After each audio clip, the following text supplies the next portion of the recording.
ನಮಸ್ಕಾರ ಮಿತ್ರರೇ. ಚರ್ಮುರಿ ಚರ್ಮುರಿ ಚರ್ಮುರಿ ಚರ್ಮುರಿ ಹೇಳಿದ ಕೂಡಲೇ ಎಲ್ಲರ ಮುಖ ಅರಳುತ್ತದೆ. ಹಾಗಾದರೆ ಇಡೀ ಇಂಡಿಯಾದ ಸ್ಟ್ರೀಟ್ ಫುಡ್ ಆದ ಈ ಚರ್ಮುರಿ, ಮಸಾಲ ಚರ್ಮುರಿ ಹೇಗೆ ಮಾಡುವುದು ಎಂದು ನೋಡೋಣ ಅಲ್ಲವೇ ಮಿತ್ರರೇ? ಚರ್ಮುರಿ ಅಂದರೆ ಮಂಡಕ್ಕಿ ಮಾಡಲು ಬೇಕಾದ ಸಾಮಗ್ರಿಗಳು. ಮೊದಲಿಗೆ ಈಗ ತಾನಷ್ಟೇ ಚರ್ಮುರಿ ಮಾರುವ ಬಂದಿದ್ದಾನೆ, ಅವನ ಹತ್ರ ತೆಗೆದುಕೊಂಡಿಟ್ಟಂಥದ್ದನ್ನು ಅದನ್ನು ನೋಡುವಾಗ ಒಮ್ಮೆ ಚರ್ಮುರಿ ಮಾಡುವ ಅಂತ ಕಂಡಿತು. ನೋಡಿ, ನಮಗೆ ಎಷ್ಟು ಬೇಕಷ್ಟು ಚರ್ಮುರಿಯನ್ನು ನಾವು ಯೂಸ್ ಮಾಡ್ಬೋದು. ಇಬ್ಬರಿಗೆ ಆದರೆ 2 ಹಿಡಿಯಷ್ಟು. ಒಂದು ಕಾಯಿ ಮಾವಿನಕಾಯಿಗೆ ಹೇಗೂ ಸೀಸನ್ ಸಿಗ್ತದೆ, ಒಂದು ಅರ್ಧ ಕ್ಯಾರೆಟ್, ಒಂದು ನೀರುಳ್ಳಿ, ಇದರಲ್ಲಿ ಅರ್ಧ ಸಾಕು ನೀರುಳ್ಳಿ ಇಬ್ಬರಿಗೆ ಮಾಡುವಾಗ, ಟೊಮ್ಯಾಟೊ ಒಂದು, ಕೊತ್ತಂಬರಿ ಸೊಪ್ಪು, ಮತ್ತು ಈಗ ತಾನೇ ನಾನು ಕಡಲೆಯನ್ನು ಸ್ವಲ್ಪ ಹಸಿ ಕಡಲೆಯನ್ನು ಫ್ರೈ ಮಾಡಿಟ್ಟುಕೊಂಡೆ, ತೆಂಗಿನ ಎಣ್ಣೆ ಮತ್ತು ಒಂದು ಲಿಂಬೆ ಹುಳಿ.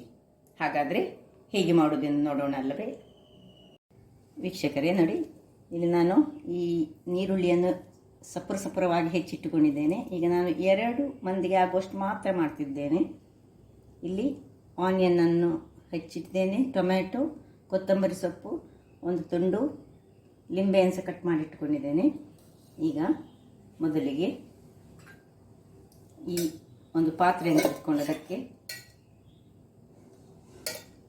ಒಂದು ಟೀ ಸ್ಪೂನಲ್ಲಿ ಆದರೆ 4 ಟೀ ಸ್ಪೂನು, ದೊಡ್ಡ ಸ್ಪೂನ್ ಆದರೆ ನಾವು 2 ಸ್ಪೂನ್ ಸಾಕು. ಎಣ್ಣೆ ನಿಮಗೆ ಬಿಟ್ಟದ್ದು. ಈಗ ಇದಕ್ಕೆ ಸ್ವಲ್ಪ ಉಪ್ಪನ್ನು ಹಾಕ್ಕೊಳ್ತಿದ್ದೇನೆ. ಉಪ್ಪು ಸ್ವಲ್ಪ ಕಡಿಮೆ ಹಾಕ್ಕೊಳ್ಬೇಕು, ಯಾಕೆ ಹೇಳಿದರೆ ಕೆಲವು ಚರ್ಮುರಿಗಳಲ್ಲಿ ಉಪ್ಪಿನ ಅಂಶ ಜಾಸ್ತಿ ಇರ್ತದೆ. ಈಗ ನೋಡಿ, ಈ ಎಣ್ಣೆಗೆ ನಾನು ಏನು ಹಾಕಿದ್ದೇನೆ, ಉಪ್ಪು ಹಾಕ್ಕೊಂಡಿದ್ದೇನೆ. ಈಗ ನಾನು 1 ಸ್ಪೂನಿನಷ್ಟು ಈ ಸಾಂಬಾರ್ ಪೌಡರ್, ನಿಮ್ಮ ಹತ್ರ ಸಾಂಬಾರ್ ಪೌಡರ್ ಇಲ್ಲದಿದ್ದರೆ ಮೆಣಸಿನ ಹುಡಿಯು 1/4 ಚಮಚ, ಅರ್ಧ ಚಮಚದಷ್ಟು ಜೀರಾ ಹುಡಿ ಮತ್ತು ಸ್ವಲ್ಪ 1/4 ಚಮಚದಷ್ಟು ಕೊತ್ತಂಬರಿ ಹುಡಿ, ಹೀಗೆ ಮಿಕ್ಸ್ ಮಾಡಿಕೊಂಡು ಇದನ್ನು ಹಾಕ್ಕೊಳ್ಳಿ. ಇನ್ನೂ ಸಹ ಖಾರ ಹೆಚ್ಚು ಬೇಕಿದ್ರೆ 1 ಚಮಚದಷ್ಟು ಮೆಣಸಿನ ಹುಡಿ ಹಾಕ್ಕೊಳ್ಳಿ. ಮಕ್ಕಳಿಗೆ ಮಾಡುವಾಗ ಇದನ್ನು ಸ್ವಲ್ಪ ಅವಾಯ್ಡ್ ಮಾಡಿ ವೀಕ್ಷಕರೇ. ಈಗ ಇದನ್ನು ಚೆನ್ನಾಗಿ ತಿರುಗಿಸಬೇಕು. ಈಗ ಸ್ವಲ್ಪ ಹಲ್ದಿ ಪೌಡರನ್ನು ಹಾಕೊಳ್ಳೋಣ. 1/4 ಚಮಚದಷ್ಟು ಹಲ್ದಿ ಪೌಡರ್. ಖಾರ ಬೇಕಿದ್ದಷ್ಟು ನಿಮಗೆ ತುಂಬ ಖಾರ ಬೇಕಿದ್ದರೂ ತುಂಬ ಖಾರ ಹಾಕ್ಕೊಳ್ಬೋದು. ನೋಡಿ, ಇದನ್ನು ಚೆನ್ನಾಗಿ ತಿರುಗಿಸಿದ ಮೇಲೆ ಈಗ ಈ ಕ್ಯಾರೆಟನ್ನು ಈಗ ಇದಕ್ಕೆ ತುರಿದುಕೊಳ್ಳೋಣ. ದೊಡ್ಡ ಬೇಕಿದ್ರೆ ಸೈಜ್ ದೊಡ್ಡ ಸೈಜ್ನಲ್ಲಿ ಮಾಡ್ಬೋದು, ಉದ್ದ ಸೈಜ್ ಬೇಕಿದ್ರೆ, ಸಣ್ಣ ಸೈಜ್ ಬೇಕಿದ್ರೆ ಸಣ್ಣ ಸೈಜಲ್ಲಿ.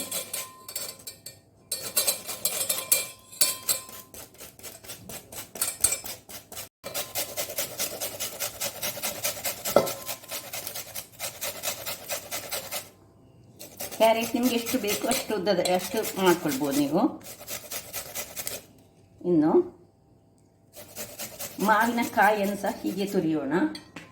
ನೋಡಿ,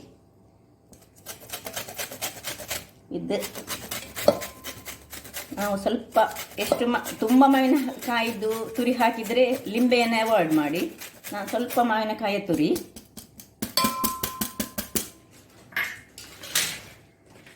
ನೋಡಿ, ಪುನಃ ಇದನ್ನು ಸ್ವಲ್ಪ ಒಳ್ಳೆ ತಿರುಗಿಸೋಣ.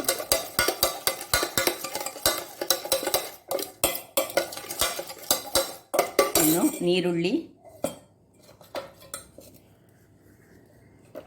ಟೊಮ್ಯಾಟೊ ಹಾಕಿ ಚೆನ್ನಾಗಿ ತಿರುಗಿಸ್ಕೊಳ್ಳಿ.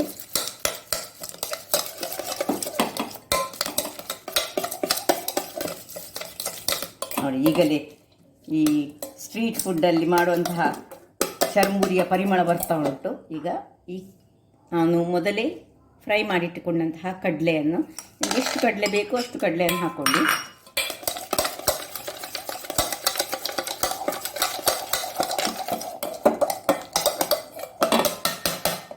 ಸ್ವಲ್ಪ ನಾನು ಕೊರಿಯಾಂಡರ್ ಲೀವ್ಸನ್ನು ಹಾಕ್ಕೊಳ್ತಿದ್ದೇನೆ. ಮತ್ತು ಇನ್ನು ಸ್ವಲ್ಪವೇ ಸ್ವಲ್ಪ 1/4 ಚಮಚದಷ್ಟು ಲಿಂಬೆಯನ್ನು ಹಿಂಡ್ತಿದ್ದೇನೆ ವೀಕ್ಷಕರೇ. ಯಾಕೆಂದರೆ ನಾನು ಮಾವಿನ ಕಾಯನ್ನು ಹಾಕಿದ್ದೇನೆ. ಇನ್ನು ಏನಿಲ್ಲ, ಇಷ್ಟೇ, ಬಹಳ ಸುಲಭ. ಈಗ ಚರ್ಮುರಿಯನ್ನು ಇದಕ್ಕೆ ನಾವು ಹಾಕೊಳ್ಳೋದು.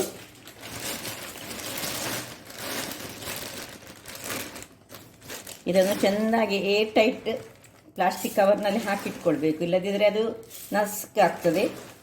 ಸೊ ನಸುಕಾಗದ ಆದರೆ ನೀವು ಏನು ಮಾಡಬೇಕು ಹೇಳಿದರೆ, ಒಂದು ಬಾಣಲೆಯನ್ನಿಟ್ಟು ಬಾಣಲೆಯನ್ನು ಬಿಸಿ ಮಾಡಿ ಬಾಣಲೆಯಲ್ಲಿ ಅದನ್ನು ಫ್ರೈ ಮಾಡಿಕೊಂಡು ಮತ್ತೆ ಮಾಡಬೇಕು, ಇಲ್ಲದಿದ್ದರೆ ಅದು ಒಳ್ಳೆಯದಾಗೋದಿಲ್ಲ.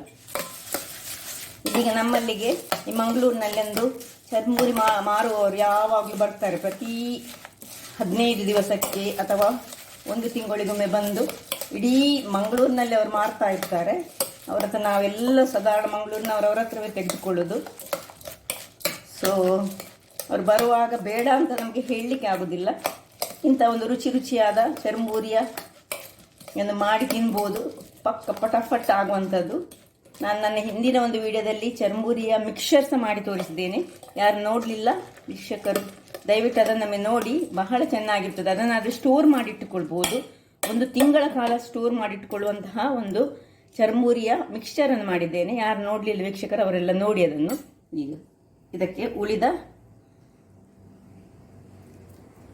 ಕೊತ್ತಂಬರಿ ಸೊಪ್ಪನ್ನು ಹಾಕ್ಕೊಳ್ತಿದ್ದೇನೆ. ಆಯಿತು, ಕೂಡಲೇ ರೆಡಿ ಆಯಿತು ವೀಕ್ಷಕರೇ. ಇಲ್ಲಿ ನೋಡಿ, ರುಚಿಯಾದ ಚರ್ಮುರಿಯ ಉಪ್ಕರಿ ರೆಡಿಯಾಗಿದೆ. ಈಗ ಇದನ್ನು ಸರ್ವ್ ಮಾಡುವ.